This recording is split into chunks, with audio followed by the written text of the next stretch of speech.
Ilan pang araw pagkatapos pumunta si Jesus sa tabi ng dagat ng Galilea dahil naroon ang kanyang mga alagad. Si Pedro at ilang alagad ay naging mga mangingisda muli, kanilang iniwan ang pagiging alagad. Maagang maaga ito, ang sinag ng araw ay pumapasok sa malamig na dilim, si Jesus ay nakatayo sa baybayin. Bakit sila nandito? Hindi kayo nanguhuli ng mga tao, kundi mga isda? Hindi alam ng mga alagad na si Jesus ito.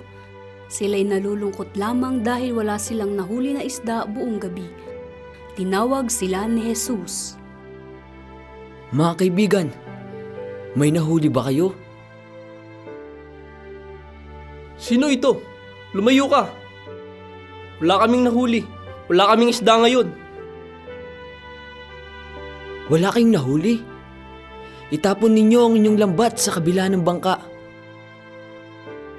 Nararamdaman ng mga alagad ang kakaibang sitwasyon. Hindi ito ang unang beses nangyari, di ba? Nagkaroon na tayo ng ganitong sitwasyon noon. Nagtapon ng lambat ang mga alagad at puno ito ng isda. Hindi nila ito maangat. Sa oras na iyon, napagtanto ni Juan, Siya nga ito! Ang Panginoong Jesucristo! The Superstar! Dali nyo rito ang ilang mga isda na nahuli ninyo. Paborito ko ang mga iyan. hindi makapagsalita ang mga alagad. Wala pa kayong kinakain, di ba? Halika, kumain tayo. Binigyan sila ni Jesus ng tinapay at inihaw na isda. Pinagsaluhan nila ang almusal kasama si Jesus. Pagkatapos ng kainan, tinanong ni Jesus si Simon Pedro.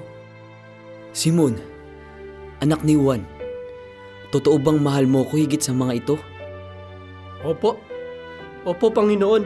Mahal na mahal kita.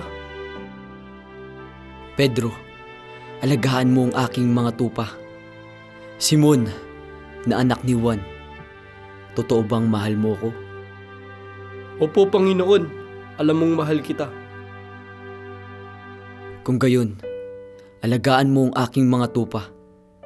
Simon, anak ni Juan, mahal mo ba ako?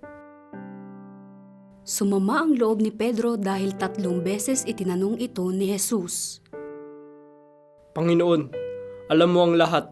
Alam mo na mahal kita. Sinabi ni Jesus sa lahat ng kanyang mga alagad pati kay Simon Pedro. Kung iniibig niyo ako, alagaan niyo ang aking mga tupa.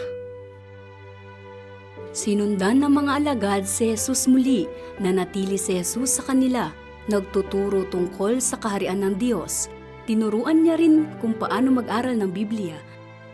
Sa ika-40 araw, pagkatapos ng kanyang muling pagkabuhay, siya ay inakyat sa langit. Ito ang huling pagkakataon na siya ay nasa lupa.